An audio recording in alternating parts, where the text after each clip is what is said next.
Hello, everybody. Welcome back to Dracula. Today, I'm going to be reading a portion of assignment number 6. I'm going to be starting on page 158 of the digital version. And I just to let you know, in case I forget to tell you at the end, that you will stop reading assignment number 6 on the digital version on page 207. Of course, make sure you answer all the questions. Now, where we left off from assignment number 5 was Lucy was writing down in her diary, and she was talking about the fact that she doesn't understand what's happening to her, that bad things happen at night. Listen, I'm going to say it right now. I'm just going to go back on page 158, the last paragraph you should have read. She said there was a sort of a scratching or flapping at the window, but I did not mind it, as I remember no more. I suppose I must have fallen asleep.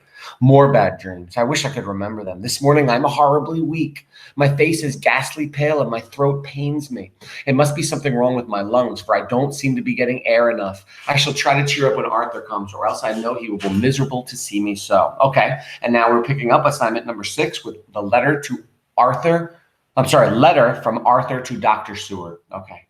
Ablemar Hotel, 31 August. My dear Jack, I want you to do me a favor. Lucy is ill, that she has no special disease, but she looks awful and is getting worse every day. I have asked her if there's any cause. I dare not to ask her mother, for to disturb the poor lady's mind about her daughter in her present state of health would be fatal.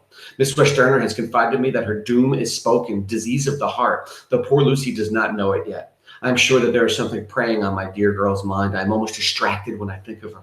To look at her gives me a pang. I told her I should ask you to see her, and though she demurred at first, I know why, old fellow, she finally consented. It will be a painful task for you, I know, old friend, but it is for her sake, and I must not hesitate to ask or you to act. You are to come to lunch at Hillingham tomorrow, 2 o'clock, so as not to arouse any suspicion of Miss Westerner, and after lunch, Lucy will take an opportunity of being alone with you. I'm filled with anxiety and want to consult with you alone as soon as I can after you have seen her. Do not fail. So just make sure you understand, Arthur, Lucy's fiance, is really worried about Lucy, as he should be. There's something wrong with her, right? She's getting worse and worse, paler and paler, weaker and weaker, closer to death, it seems. So he's asking his friend, the doctor, to please come and check out Lucy, find out what's wrong. Arthur, telegram, Arthur Holmwood Seward. 1 September, am summoned to see my father, who is worse. Am writing. Write me fully by tonight's post or ring. Wire me if necessary. Letter from Dr. Seward to Arthur Holmwood. 2 September, my dear old fellow. With regard to Miss Westerner's health, I hasten to let you know at once that in my opinion, there's not any functional disturbance or any malady that I know of. At the same time, I am not by any means satisfied with her appearance. She is woefully different from what she was when I saw her last. Of course, you must bear in mind that I did not have full opportunity of examination such as I should wish. Our very friendship makes a little difficulty which not even medical science or custom can bridge over. I had better tell you exactly what happened, leaving you to draw in a measure your own conclusions. I shall then say what I have done and propose doing. I found Mr. Sterner in seemingly gay spirits. Her mother was present, and in a few seconds I made up my mind that she was trying all she knew to mislead her mother and prevent her from being anxious. I have no doubt she guesses, if she does not know, what need of caution there is.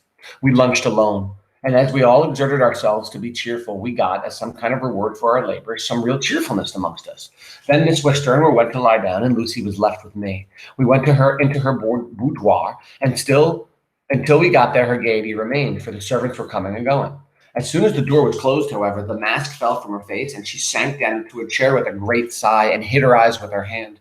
When I saw that her high spirits had failed, I at once took advantage of her reaction to make a diagnosis. She said to me very sweetly, I cannot tell you how I loathe talking about myself. I reminded her that a doctor's confidence was sacred, but that you were grievously anxious about her. She caught on to my meaning at once and settled that matter in a word. Tell Arthur everything you choose. I do not care for myself, but for him. So I am quite free.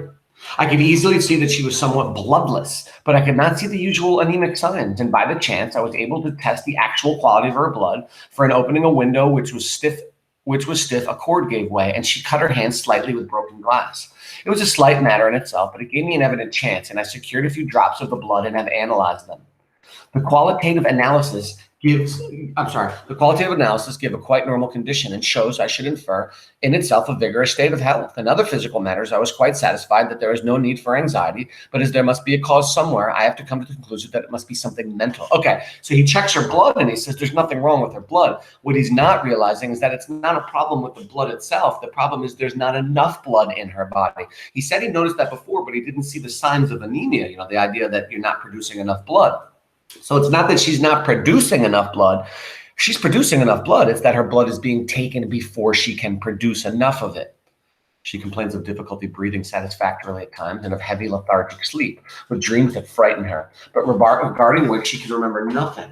She says that as a child, she used to walk in her sleep, and that when in Whitby, the habit came back, and that once she walked out in the night and went to East Cliff, where Miss Murray found her. But she assures me that of late, the habit has not returned. Well, let's pick that up. Remember, she is now locked into the room, so she cannot leave, right? So has anybody figured out how is Dracula still draining her at night? Yes, it appears that he's coming to her window in the form of a bat. He's using his mind control to get Lucy to wake up and then go open the window. He comes in. I don't know if he transforms or not. I don't know. Would you transform? I would think you'd transform back into a man when you drank the blood from her so that you'd have a bigger stomach to drink it, because if you had a bad stomach, it'd be so small, you'd get just a little bit. I wonder how that works. But anyway, I'm going to shut up now. I'm in doubt, and so I've done the best thing I know of. I've written to my old friend and master, Professor Van Helsing of Amsterdam, who knows as much about obscure diseases as any in the world. All right, so this is how Dr. Van Helsing shows up into the scene. So the doctor is at a loss. He doesn't know what's going on. So he calls his old friend and teacher, Professor Van Helsing. Now, I know you've all heard of Van Helsing. They have that crazy movie, Van Helsing, the Vampire Hunter. Van Helsing in this is a lot different from the ones from the movies and whatnot, because this is an old man, not a young warrior professor. Let's continue. Professor Van Helsing of Amsterdam, who knows as much about obscure diseases as any in the world. I've asked him to come over, and as you told me that all things were to be at your charge, pardon me, I'm sorry. I have mentioned to him who you are and your relations to Miss Westenra. This, my dear fellow, is in obedience to your wishes, for I am only too proud and happy to do anything I can for her. Van Helsing would, I know, do anything for me for a personal reason, so no matter on what ground he comes, we must accept his wishes. He is a seemingly arbitrary man. This is because he knows what he is talking about better than any other else. He is a philosopher and a metaphysician, and one of the most advanced scientists of his day, and he has, I believe, an absolutely open mind. This with an iron nerve, a temper of the icebrook, an indomitable resolution of self-command, and toleration exalted from virtues to blessings, and the kindliest and truest heart that beats.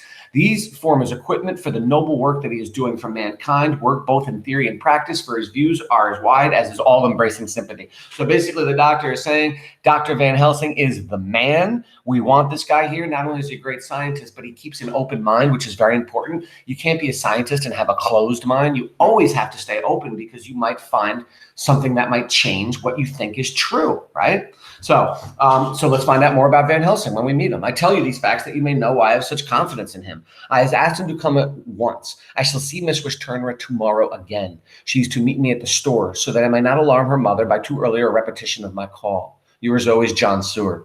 Okay, now a letter, Abraham Van Helsing, MD, D to Dr. Seward. All right, so now here's our response letter from Van Helsing. Is he coming? September 2nd, my good friend. When I received your letter, I am already coming to you. Oh, I love this dude. Listen to what he said. When I received your letter, I am already coming to you. Like, I'm there, man. You asked for me, I'm on my way. By good fortune, I can leave just at once without wrong to any of those who have trusted me. And by the way, I'm not dissing anybody by leaving fast. Were fortune other than it were bad for those who have trusted, for I come to my friend when he can't call me to aid those that he holds dear. And he says, thank gosh, I didn't have anything to do because you asked for me, and I'm coming to help. I love this guy. Listen. Tell your friend that when that time you sucked from my wound so swiftly the poison of the gangrene from that knife that our other friend, too nervous, let slip. You did more for him when he wants my aids and you call for them than all his great fortunes could do. Aha! Now I know why this guy is running to help Dr. Seward. We just found out that Dr. Seward actually saved Van Helsing's life. He sucked gangrene from a wound out of Dr. Van Helsing when somebody accidentally stabbed him with it. but his pleasure added to do for him, your friend, so it is to you that I come. Have near at hand, and please so arrange that we may see the young lady not too late on tomorrow, for it is likely that I may have to return here that night. But if need be, I shall come again in 3 days and stay longer if it must. Till then, goodbye, my friend John. So he says, make sure I can see her tomorrow night because I can't stay after that. I got to come home. I got to take care of something, but I will be back in 2 or 3 days if needed. Okay, so here's our return letter. Letter of Dr. Seward to Honorable Arthur Homeward. Oh, this is not return letter. Now Dr. Seward is writing to Arthur.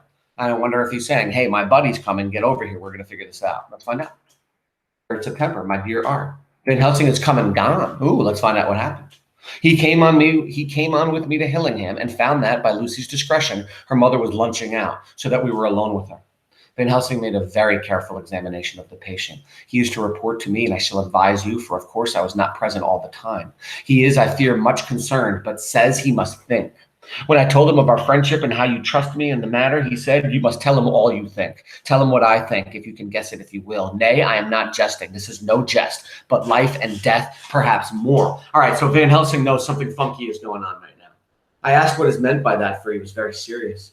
This was when we had come back to town, and he was having a cup of tea before starting on his return to Amsterdam. He would not give me any further clue. You must not be angry with me, Art, because his very reticence means that all his brains are working for her good.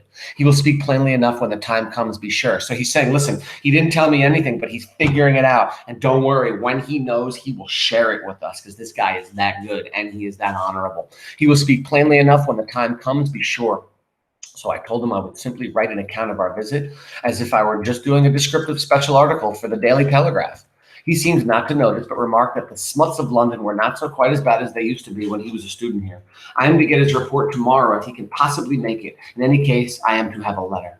Well, after the visit, Lucy was more cheerful than on the first day I ever saw her, and certainly looked better. She had lost something of the ghastly look that so upset you, and her breathing was normal. She was very sweet to the professor, as she always is, and tried to make him feel at ease, though I could see the poor girl was making a hard struggle for it. I believe Van Helsing saw it too, for I saw the quick look under his bushy eyebrows that I knew of old. Then he began to chat of all things except ourselves and diseases, and with such an infinite geniality that I could see poor Lucy's pretense of animation merge into reality. Then, without any seeming change, he brought the conversation gently around to his visit and suavely said, my dear young miss, I have this so great pleasure because you are so much beloved. That is much, my dear, even were there that which I did not see. They told me you were down in the spirit and that you were of ghastly pale. To them I say, poof.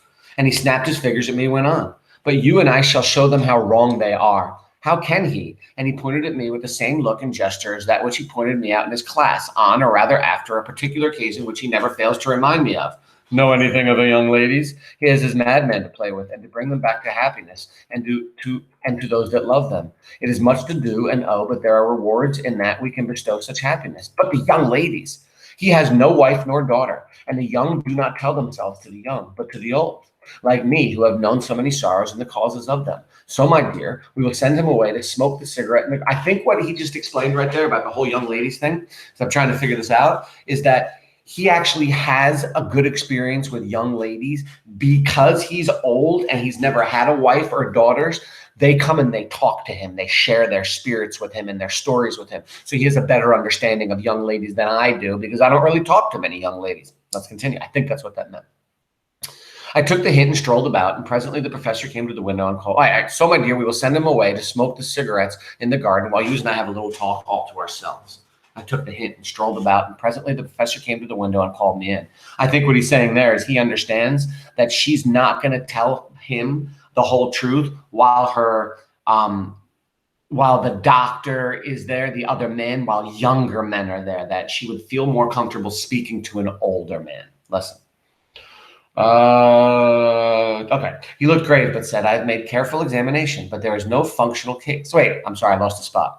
I took the hint and strolled out, and presently the professor came to the window and called me in. All right, so he had his chat. Now he's explaining to Dr. Seward what happened in his chat. All right, I'm with it. He looked grave, but said, I've made careful examination, but there is no functional cause. With you, I agree that there has been much blood lost. It has been, but is not.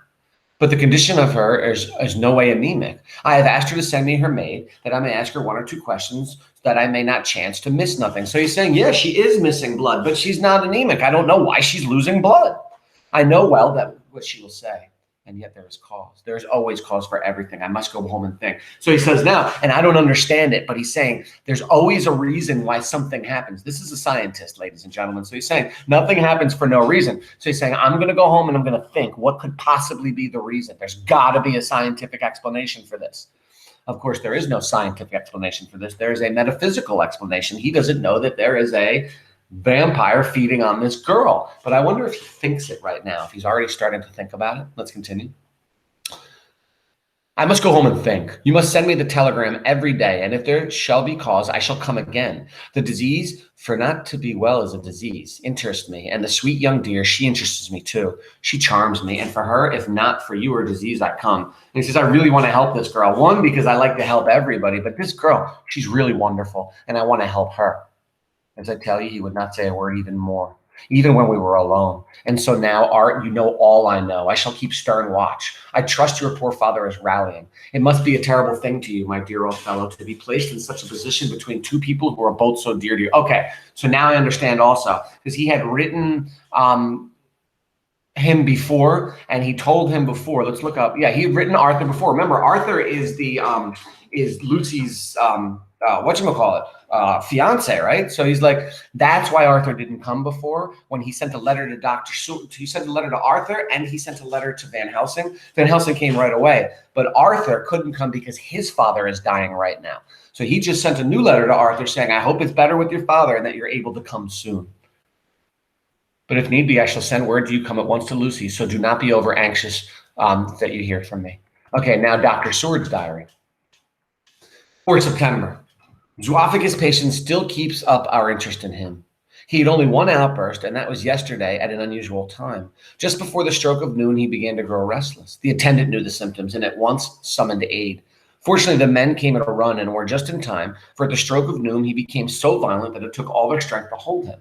In about 5 minutes, all right, so now we are out of the story of Lucy for a little while, and Dr. Seward, we're just hearing about, remember, he also works in the nut house next door. So we're hearing all about more about the crazy patient Renfield. Now, interestingly enough, I don't want to say that because I don't want to give everything away. So let's continue. Okay. The attendant knew the symptoms and at once summoned aid. Fortunately, the men came at a run and were just in time, for at the stroke of noon, he became so violent that it took all their strength to hold him. Strength of noon, stroke of noon. Remember, the whole idea that vampires get their power at midnight and they're weakest at noon. I'm just saying.